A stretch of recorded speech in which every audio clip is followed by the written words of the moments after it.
Hasret durağında eğlen dur biraz, beni 5 dakika bekle be kaptan. Bin bir anlatayım bir kenara yaz, sözümü sözüne ekle be kaptan.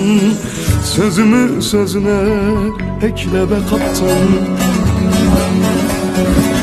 Bin bir anlatayım bir kenara yaz, sözümü sözüne ekle be kaptan. Sözümü sözüne ekle be kaptan.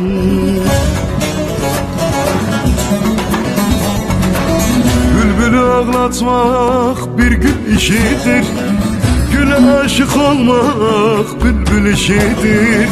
Bu sevda işidir, gönül işidir.